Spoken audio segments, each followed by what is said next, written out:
npm i minus D parcel করছি, এখানে কি কি ফাইল ক্রিয়েট হচ্ছে আমাকে বলবি, ভালো করে দেখ এইখানে কি কি ফাইল ক্রিয়েট হচ্ছে ভালো করে দেখ।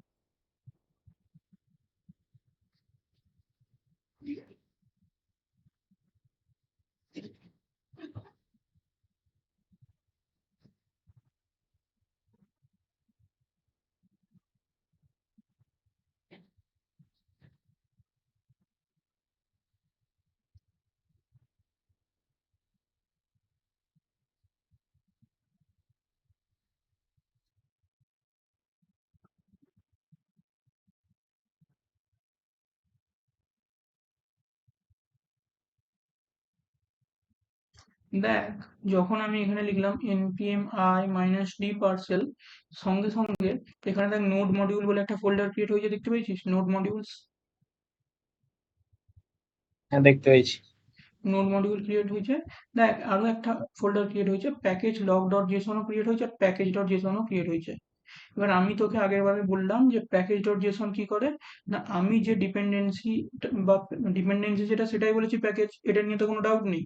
আগেই বলে গেলাম যে যেটাই ডিপেন্ডেন্সি সেটাই প্যাকেজ, ঠিক আছে। সেটা তো হ্যাঁ, তার মানে আমি কি করেছি, পার্সেলটাও একটা প্যাকেজই, অ্যাকচুয়ালি আমি কি করছি npm থেকে নামাচ্ছি। আমি আগের বারে কি বলে গেলাম যে npm এর মধ্যে সব রকমের প্যাকেজকে হোস্ট করা থাকে।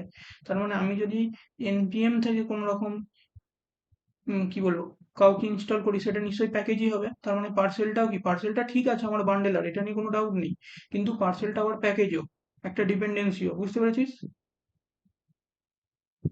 না আবার বুঝতে বলবো, পেরেছি।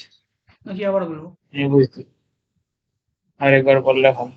এই দেখ আমি আগের বারে কি বললাম, আমি আগের বারে বললাম যে এইখানে এই দেখ যে npm টা করেছি, এই npm টা কি একটা রিপোজিটরি, যে রিপোজিটরির মধ্যে কি আছে না বিভিন্ন রকমের প্যাকেজ হোস্ট করা আছে, ঠিক আছে, বিভিন্ন রকমের প্যাকেজ হোস্ট করা আছে এই npm এর মধ্যে, আমি আগের বারে বলেছি তো। এবার তার মানে আমার পার্সেলও কি আছে, এই npm বলে যে প্যাকেজটা করেছি, এই রিপোজিটরিটা ক্রিয়েট করেছি এর মধ্যে হোস্ট করা আছে। হ্যাঁ,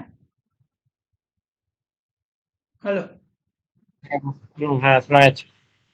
হ্যাঁ, আমি ওটাই বলছি যে পার্সেল নামেরও যে প্যাকেজটা আছে সেটাও কার মধ্যে হোস্ট করা আছে, প্যাকেজটা সেটাও আমার এই npm এর মধ্যে হোস্ট করা আছে।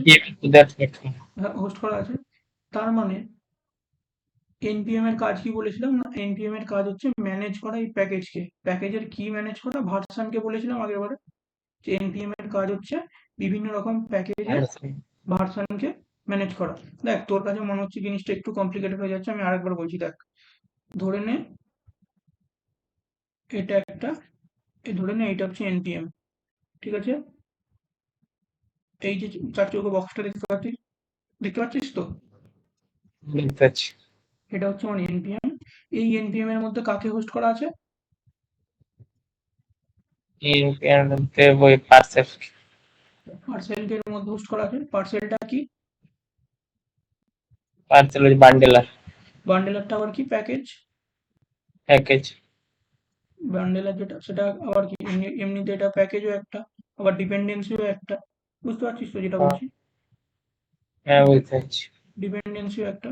এবার এই npm এর কি কাজ বলেছিলাম আগের বারে, না বিভিন্ন রকম যে প্যাকেজগুলো আমি এইখানে হোস্ট করা আছে তার যে ভার্সন, তার ভার্সনকে ম্যানেজ করা হচ্ছে npm এর কাজ। ধরে নে এর ভার্সন আমি লিখলাম 2.8.3, এর যে ভার্সন, এই পার্সেলের যে ভার্সন 2.8.3, এটাকে ম্যানেজ করা হচ্ছে আমার npm এর কাজ। বুঝতে পারলাম আমি কি বললাম? হ্যাঁ বুঝতে পেরেছি। প্রথমে আমি ভার্সনটা ম্যানেজ করা। ভার্সন, হ্যাঁ এক্স্যাক্টলি, এই যে ভার্সনটার কথা আমি বললাম, সেই ভার্সনটা ম্যানেজ করাই কার কাজ, না npm এর কাজ। তার মানে, আর সব যখন ভার্সন গুলোকে ম্যানেজ করছে, ম্যানেজ করার পর আমি কি বলেছিলাম একটা ফাইলের মধ্যে রাখছে, সেই ফাইলটার নাম কি বলেছিলাম আমি, প্যাকেজ ডট জেসন, মনে আছে আগের বারে বলে গেলাম হ্যাঁ যে সবকিছু যখন ভার্সন যখন ম্যানেজ হয়ে যাচ্ছে, ভার্সনকে ম্যানেজ করার পর সে একটি ফাইলের মধ্যে হ্যাঁ ফাইলের মধ্যে এনে রাখছে যার নাম হচ্ছে প্যাকেজ ডট জেসন। হ্যাঁ তো তার মানে আমি এবারে পার্সেলকে ইনস্টল করেছি, তার মানে পার্সেলও তো আমার প্যাকেজ ডট জেসন এর মধ্যে থাকা উচিত আমার কথা অনুযায়ী। হ্যাঁ স্যার। তাহলে দেখা যাক পার্সেলকে আমি ইনস্টল করেছি, তাহলে প্যাকেজের মধ্যে এই প্যাকেজ ডট জেসন এর মধ্যে আছে নাকি? ঠিক তো আমি যেটা বললাম এটা হওয়া উচিত কি না? হ্যাঁ ওটা দেখ দেখ এই যে প্যাকেজ ডট জেসন দেখ তার মধ্যে এসে পড়ে আছে পার্সেল। আর বলেছিলাম ডেভ ডিপেন্ডেন্সি, কোন ডিপেন্ডেন্সিতে ডাউনলোড হচ্ছে না ডেভেলপমেন্ট ফেজে আমি করেছি সেই কারণের জন্য দেখ এখানে লেখা আছে ডেভ ডিপেন্ডেন্সি। ক্লিয়ার হয়েছে ব্যাপারটা? ক্লিয়ার হয়েছে। নাকি আবার পুরো ব্যাপারটাকে প্রথম থেকে একবার বলবো? বুঝতে পেরেছি। ব্যাস এইটাই হচ্ছে আমার প্যাকেজ ডট জেসন এর কাজ। বিভিন্ন রকম যে প্যাকেজ আছে তার ভার্সানকে কন্ট্রোল করা। ভার্সানকে দেখ এই যে ভার্সানটা দেখে পেয়েছি 2.1.4 2.14 এটা হচ্ছে ভার্সানটা প্যাকেজটা। কারণ এই ভার্সানটাকে কি করছে ম্যানেজ করছে, ম্যানেজ করে দেখ একটা ফাইলের মধ্যে রাখছে যে ফাইলটার নাম হচ্ছে প্যাকেজ ডট জেসন। বুঝতে পেরেছিস?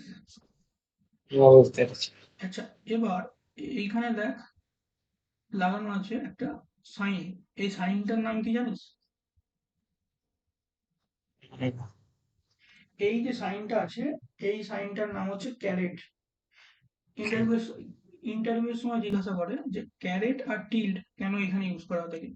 মাথায় রাখবি ক্যারেট যখন ইউজ করবি, ক্যারেট কেন ইউজ করা থাকে না যদি তোর মাইনর কোনো ভার্সন আপগ্রেডেশন হয় পার্সেলের ক্ষেত্রে, ধর 2.14.4 আছে, 14.4 আছে, ধর বাই চান্স ছোট একটা আপডেট হলো এখান থেকে 2.14.3 হলো, ঠিক আছে, মানে একটা ছোট আপডেট হলো, এই সরি 5 হলো, 2.14.4 আছে তো। তো তার মানে এখান থেকে যদি একটুখানি একটা ছোট আপডেট হয় তাহলে কি হবে, এখান থেকে 4 থেকে বেড়ে 5 হবে, বাই চান্স ধর এরকমই হবে আপডেট যদি হয়, অ্যাজিউম করে নে। তো মাইনর যখন আপডেট হবে, মাইনর আপডেট যদি হয় অটোমেটিক্যালি কি করবে, যদি মাইনর আপডেট হয়, ঠিক আছে, হ্যাঁ ঠিক আছে। যদি এই সাইনটা লাগানো থাকে তাহলে অটোমেটিক্যালি এখানটা এসে আপডেট হয়ে যাবে। বুঝতে পেরেছিস? মানে পার্সেল অটোমেটিক্যালি আপডেট হয়ে যাবে। হ্যাঁ তার মানে এই সাইনটার মানে কি হলো, না যদি এই সাইনটা লাগানো থাকে আর বাই চান্স যদি ফিউচারে কোনো মাইনর আপডেট দেয় তাহলে অটোমেটিক্যালি কি হবে, এই হ্যাঁ সাইনটা লাগানোর জন্য পার্সেল আপডেট হয়ে যাবে অটোমেটিক্যালি। তো কি হয়েছে, কোনো রকম ভাবে আর লেখার দরকার নেই এখানে 2.1.4.5, এই সাইনটা লাগানোর জন্য অটোমেটিক্যালি এটা আপডেট হয়ে যাবে। বোঝা গেল এই ক্যারেট সাইনটা লাগানো কি হলো মানে। বুঝেছি। আর আরো একটা সাইন বললাম টিল্ড। টিল্ড কিরকম না এরকম, এই যে সাইনটা তোরা তুই দেখতে পাচ্ছিস সেটা হচ্ছে টিল্ড সাইন। এই টিল্ড সাইনটা কি হলো, আগেরটা বললাম মাইনর আপডেট হলে, আর যখন কোনো মেজর আপডেট হবে, ধর এখান থেকে আগের বারে কি হলো মাইনরের ক্ষেত্রে ধর 2.14.4 থেকে ধর 5 হলো, তাহলে সেটা হচ্ছে একদম ছোট আপডেট হলো, সেটা হলো মাইনর।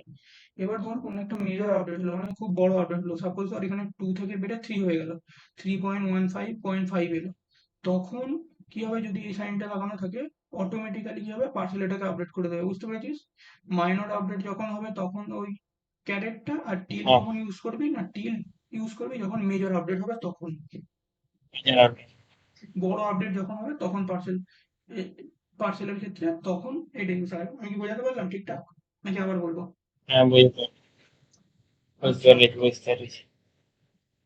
নোট করছিস? হ্যাঁ আচ্ছা এবার দেখ আমি পার্সেলকে ইনস্টল করেছিলাম এই একটু আগে npm i-d পার্সেল করে ইনস্টল করেছি তো। হ্যাঁ এই এই যে ইনস্টলটা করেছিলাম দেখবি সঙ্গে সঙ্গে এখানে প্যাকেজ লগ ডট জেসন বলে একটা ফাইল ক্রিয়েট হয়েছে, ঠিক আছে। এই npm হ্যাঁ i-d পার্সেল করার ফলে এখানে আরো একটা ফাইল ক্রিয়েট হয়েছে যার নাম হচ্ছে প্যাকেজ লগ ডট জেসন। এবার তুই ভাবছিস যে প্যাকেজ লগ ডট জেসন আর প্যাকেজ ডট জেসন এই দুটো কি সেম, তুই এটাও ভাবতে পারিস। উম, কিন্তু এই দুটো ফাইল কখনোই সেম নয়, মাথায় রাখবি। প্যাকেজ ডট জেসন আর প্যাকেজ লগ ডট জেসন এই দুটোই আলাদা আলাদা ফাইল। বুঝতে পারলাম? বুঝতে পেরেছি। প্যাকেজ লগ ডট জেসন আর প্যাকেজ ডট জেসন দুটোই আলাদা আলাদা ফাইল। এবার এই এবার তুই হয়তো ভাবছিস এই প্যাকেজ লগ ডট জেসন এর আবার কি কাজ? প্যাকেজ ডট জেসন এর কাজ তো বুঝতে পেরে গেছিস, যে বিভিন্ন রকম প্যাকেজের ভার্সনকে কন্ট্রোল করে এর মধ্যে এনে রাখা, ব্যাস।